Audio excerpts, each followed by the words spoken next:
Mullaperiyar is back in focus, especially since the Tungabhadra Dam's gate broke open due to water pressure. Now, the Mullaperiyar Samara Samiti, a protest forum known for its mobilization efforts concerning the Mullaperiyar Dam, is planning extensive agitation programs on August 15th and has demanded that the centre and the Kerala government take the issue of the safety of the dam seriously. Kerala, in fact, has been pushing for a new dam in the existing Mullaperiyar project since 2009, but never succeeded in its attempt due to the opposition from its neighboring state, that is Tamil Nadu. Now, today I have with me the patron of the Mullaperiyar Samara Samiti, Father Joy. He will be taking us through what is the Samara Samiti's demand and what are they trying to achieve from this particular agitation that they are again beginning tomorrow. Hello and welcome to India Today, So South, Father. Okay, thank you. Father, what exactly is the Mullaperiyar Samara Samiti's demand? We know that the Mullaperiyar Dam is very weak and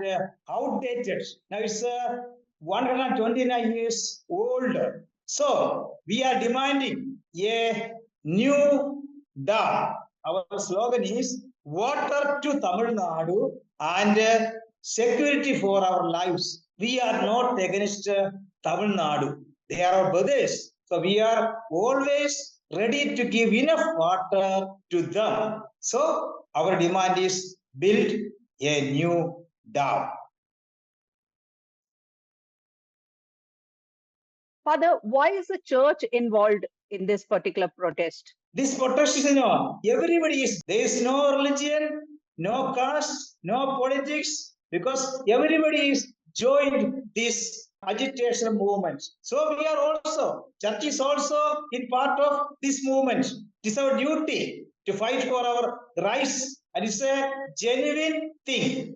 Father, last time in 2006 also, Mullaperiyar Samara Samiti had gone for an agitation which lasted 3,000 days. Yet nothing concrete has come out of that agitation. What do you think is going to be different this time around? I am going to say in Malayalam because I want clear. Because last time, 2006, 2006 supreme കോടതി ബലഹീനമായ കാലഹരണപ്പെട്ടി ഡാമിന്റെ ജലനിരപ്പ് 136 അടിയിൽ നിന്ന് 142 അടിയാക്കാമെന്ന് കൂടുതൽ ബലപ്പെടുത്തി 152 അടിയാക്കാമെന്ന് വിധിച്ചു.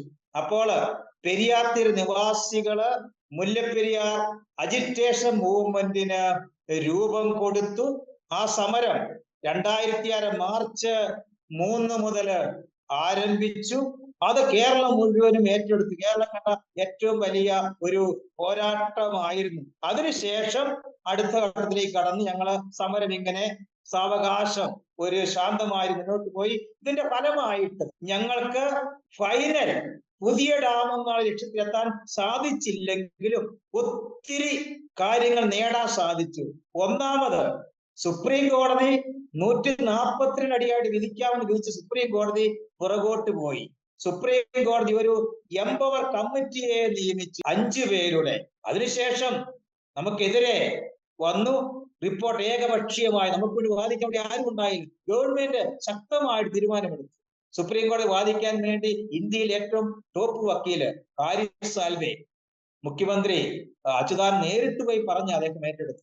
ഈ സന്ദേശം, ഇതിന്റെ ഗൗരവം ലോകം മുഴുവൻ എത്തിക്കുവാൻ കേരളം മുഴുവനും ഈ സന്ദേശം ഉൾക്കൊണ്ട് ഇതിന് പങ്കെടുത്തതാണ് ഞങ്ങൾക്ക് ചെയ്യാൻ സാധിച്ചത്. Father, you have mentioned Chief Minister Achuthanandan during the 2006 time. Now, at that time, Tamil Nadu had opposed this agitation.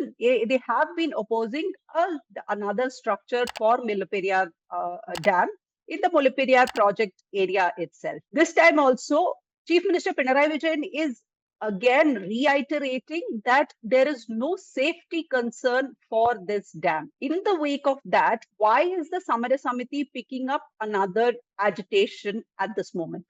ഈ ഡാം വീക്കാണ് എന്ന് നമുക്ക് എല്ലാവർക്കും അറിയാവുന്ന കാര്യമാണ്. അതുപോലെ ഇപ്പോഴത്തെ പ്രത്യേക സാഹചര്യം നമുക്കറിയാം.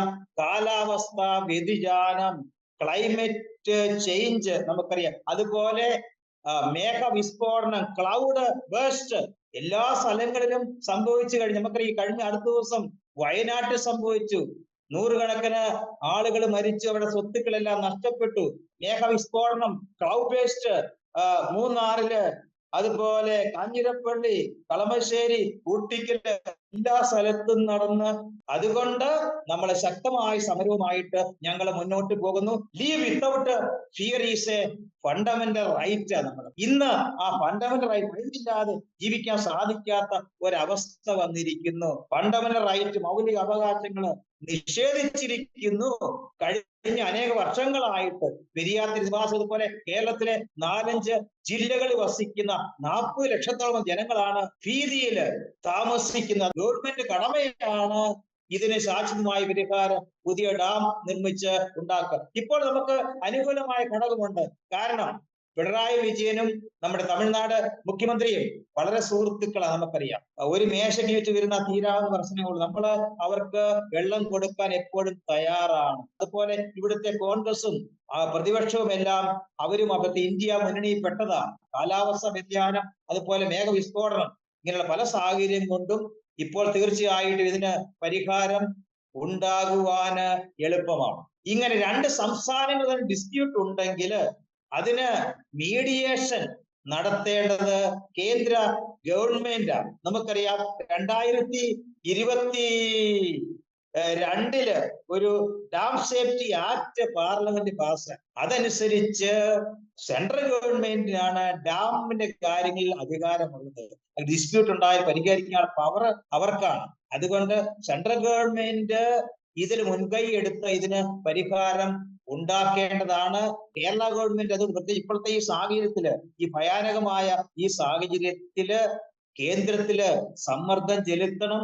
ഇല്ലെങ്കിൽ തീർച്ചയായിട്ടും സമരസമിതി കൂടുതൽ ശക്തമായ സമരവധികൾ മുന്നോട്ട് പോയി. ഞങ്ങളെ പോലെ ഒരിക്കലും ഞങ്ങള് തമിഴ്നാടിന് എതിരല്ല. അവര് ഞങ്ങളുടെ സഹോദരങ്ങളാണ്.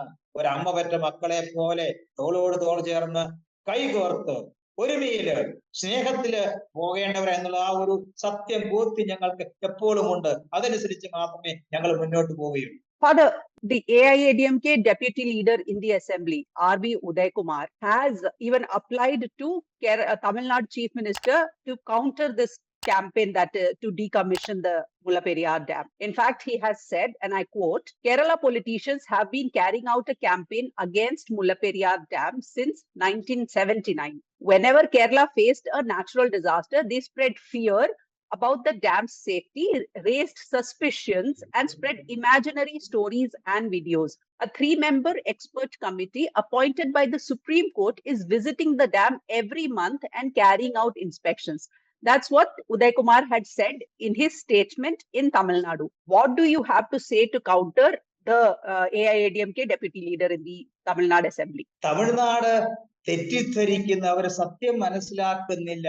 അവിടുത്തെ രാഷ്ട്രീയക്കാർ കാരണം പുതിയ ഡാമിന് അവർ സപ്പോർട്ട് ചെയ്താൽ ജനങ്ങളെല്ലാം എതിരാകും. അവരെ ബ്രെയിൻ വാഷ് ചെയ്തിരിക്കുന്നു. എന്നാൽ ശരിയായ സത്യമായ ജനങ്ങൾ മനസ്സിലാക്കുന്നില്ല. തമിഴ്നാടിന് വേണ്ടിയാണ് നമ്മൾ വാദിക്കുന്നത്. നമുക്ക് സുരക്ഷ, തമിഴ്നാട് ജലം എപ്പോഴും നമ്മൾ പുതിയ ഡാം കിട്ടിയാലും അവർക്ക് ജലം കൊടുക്കാൻ വേണ്ടിയാണ്. അല്ലെങ്കിൽ ഈ ഡാമിന് എന്തെങ്കിലും സംഭവിച്ചു കഴിഞ്ഞാൽ അവിടുത്തെ നമുക്കറിയാം 5 ജില്ലകളിലെ ജനങ്ങളാണ് ഈ വെള്ളം കൊണ്ട് കഴിയുന്നത്. തേനി, ദിണ്ടുകല്, മധുര, ശിവഗംഗ, രാമനാഥപുരി 5 ജില്ലകളിലെ ജനങ്ങളാണ്. നമ്മളെന്ത് സന്തോഷത്തോടെ വലിയൊരു പുണ്യപ്രവൃത്തിയെ ചെയ്യുന്നത്. Studies of IIT Delhi, Roorkee concluded the dam is fragile and very weak, is situated in the environmentally weak region and heavy earthquakes may happen in the area. അവരുടെ സയന്റിഫിക് സ്റ്റഡിയാണ്. റിക്ടർ സ്കെയിൽ 6.5 വരെ എർത്തിവേക്ക് ഉണ്ടാക്കും. അത് 1. 2, 129 വർഷം. ഈ അടുത്ത കാലത്തെ പുതിയ കാലാവസ്ഥ വ്യതിയാനം ക്ലൗഡ് ബേസ്ഡ്. അതുകൊണ്ട് ഈ സത്യമൊക്കെ അവർ മനസ്സിലാക്കി തീർച്ചയായിട്ടും പുതിയ ഡാമിന് അവർ സപ്പോർട്ട് ചെയ്യേണ്ട. അവർക്ക് വേണ്ടിയാ നമ്മള് വെള്ളം കൊടുക്കേണ്ടെന്ന് ആരും അവർക്ക് പറയല. അവർക്ക് ആവശ്യമായ വെള്ളം നമുക്ക് കൊടുക്കാം. എന്നാൽ ജനത്തെ ബോധ്യപ്പെടുത്തുക, ഇത് നമുക്ക് വേണ്ടിയാണ്, നമ്മുടെ 5 ജില്ലകൾ ജനങ്ങൾക്ക് വേണ്ടിയാണ്. ആ സത്യം പറഞ്ഞ് ബോധ്യപ്പെടുത്തിയാല് തീർച്ചയായിട്ടും പുതിയ ഡാം ഉണ്ടാകും. അങ്ങനെ നമ്മുടെ ഈ പ്രശ്ന പരിഹാരം ഉണ്ടാകും. അവർക്ക് ആവശ്യത്തിന് വെള്ളം കിട്ടും. നമ്മൾ വർഷങ്ങളായിട്ട് ഇങ്ങനെ ഭീതിയിൽ കഴിയുന്നു. നമുക്ക് നമ്മുടെ ഭീതി മാറി ഉറക്കമില്ലാതെ എത്ര വർഷമായി പെരിയാർ നിവാസികൾ അതിനുള്ള ശാശ്വതമായ ഒരു പരിഹാരം ആകും. Thank you so much for joining us here on India Today So South, Father Joy. Let's see where this takes on, and let's hope there is a resolution to this conflict between the two neighboring states. And with that, I am Prija Arvind, and thank you for watching India Today So South.